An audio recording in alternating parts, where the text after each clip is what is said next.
Diba? Sabi ba? Sige, sige. Lakyan mo. Lakyan mo. Tasan mo to, habang. Yan.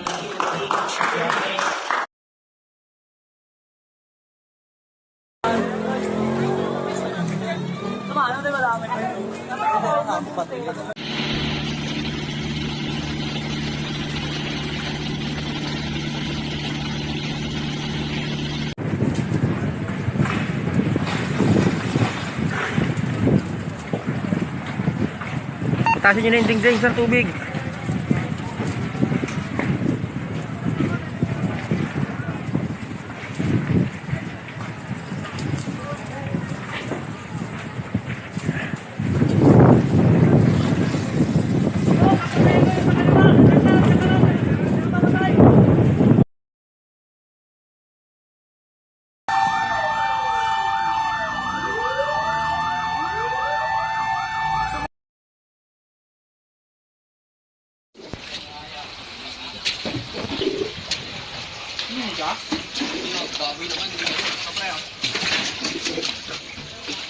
Ako, nilipis. Kasi mainit naman.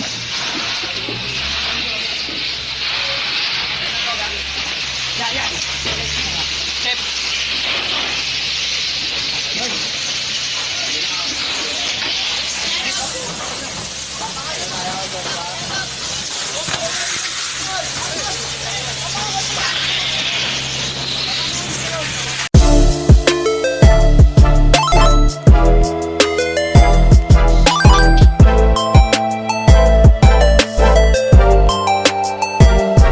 Region may be connected to this dynamic ecosystem through natural, technological, biological, environmental, and/or link hazards or consequences.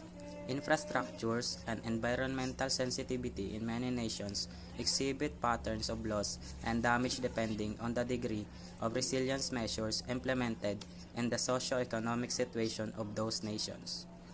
Risk management as it relates to disaster risk refers to a system, community, or society's capacity to withstand, absorb, accommodate, adapt, change, and recover from a hazard in a timely and effective manner, including the preservation and restoration of its crucial structures and functions. In addition to building sturdy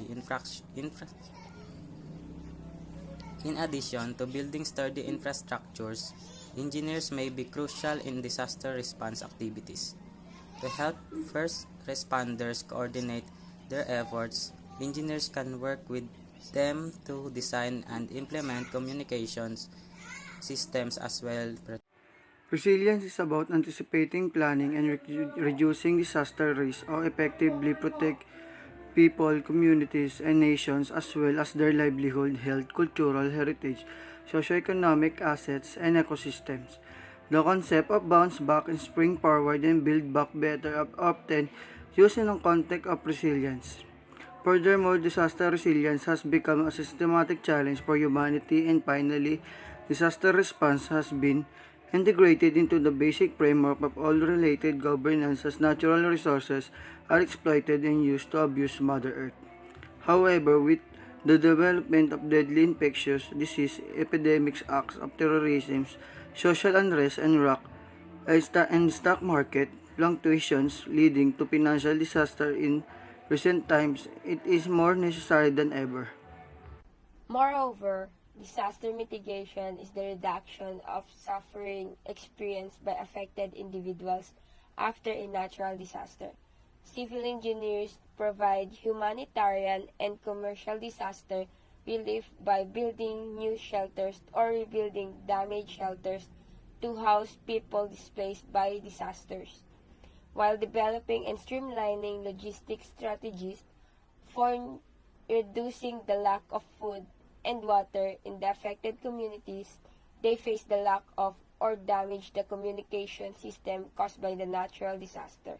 They prevent the spread of infectious disease by ensuring the sanitation system, such as sewage and water plants remaining functional and accessible to disaster victims. They facilitate evacuation routes with constructed transportation equipment to transport individuals to safer, cleaner location, and they begin to rebuild failed dams and levees by using knowledge gained from failure and preventing similar disasters in the future. As a result, civil engineers will continue to play an important role in mitigating the effects of potential disaster by focusing on developing innovative designs and methods based on in-depth studies of structural issues and the environment and ethically during and after natural disasters. By carefully analyzing the expensive effects of all types of natural disasters, engineers continue to develop integrated prevention management and procedures through concentrating on creating updated designs and procedures based on in-depth analysis of structural, environmental, and social problems before and after natural disasters. They continue to be essential to reducing the effects of possible disasters. One of the most crucial ways engineers can help communities prepared for disasters is by designing infrastructures that can endure severe weather, construction regulations that require that homes and other structures be designed to survive severe winds and earthquakes, as well as infrastructure components like bridges and highways that are made to withstand flooding and other natural disasters.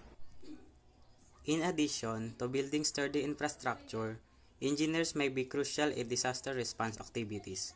To help first responders coordinate their efforts, engineers can work with them to design and implement communication systems as well as preparations for community evacuation in the event of a catastrophe. The utilization of technology is a crucial component of engineering for disaster resilience and emergency response. So, for example, engineers can develop sensors and other monitoring systems that might be instantly notify people of earthquakes, hurricanes, and other natural disasters and allow for prompt planning. Using advanced modeling and simulation technology, engineers can also predict how natural catastrophes will affect communities and develop plans for minimizing damage and managing crises. It's admirable to have the ability to be resilient. It aids in managing and coping with difficulty. It empowers you to take advantage of your circumstances. One must be careful not to allow their resilience to serve as an excuse for bad behavior. In addition to saving lives and protecting property, well thought out emergency preparedness and response strategies frequently can help resilience and post-disasters recovery by reducing the impact of a disaster. Engineering may be extremely important in creating catastrophe resilience. Early engineering inputs should be incorporated into land use planning, making risk identification and mitigation a crucial part of the entire procedure. The government should be aware of the need to invest in resilience for a sustainable city given the economic impact of disasters. Maintaining and gaining public trust is crucial while responding to natural disaster and other emergency situations. This is due to the fact that during reaction events, communication are frequently directed toward saving lives, preventing an emergency from getting worse, and providing needed services. Some community members are occasionally feel that what is being asked of them in support of the response has an influence on their liberties or human rights. Public trust in government leaders' communication is crucial to upholding peace and order and providing for the needs of the many during these situations. Communication in reactions situation benefits from being risk-aware, apolitical, and centered on community health and wellness. Processes leading to reconstruction and resettlements during the recovery phase would take up to 10 years.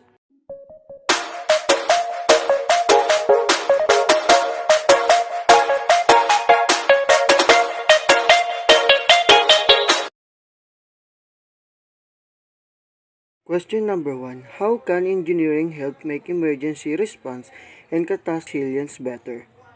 The answer is engineering can play a crucial role in improving emergency response and catastrophe. 1. Developing advanced technologies and systems.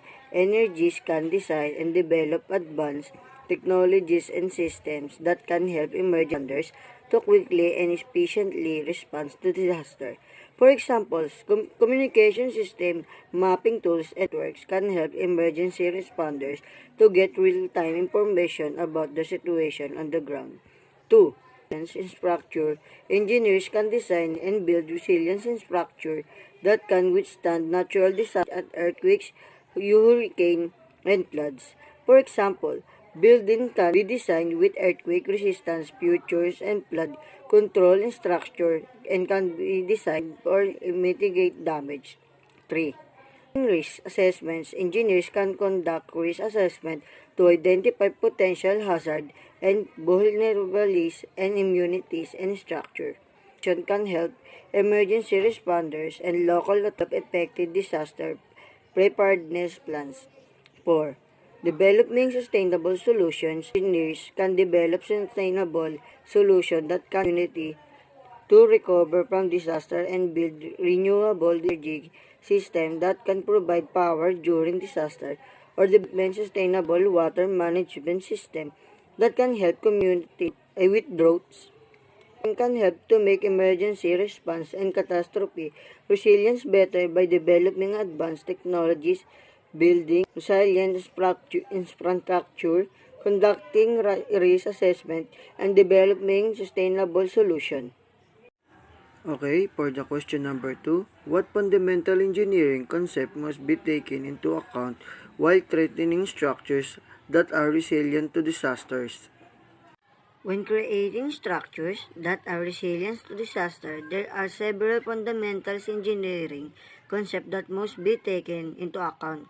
Some of these concepts include, this is the 6 of the answer. Structural analysis. Structural analysis is the process of predicting the behavior of structures under different loading conditions.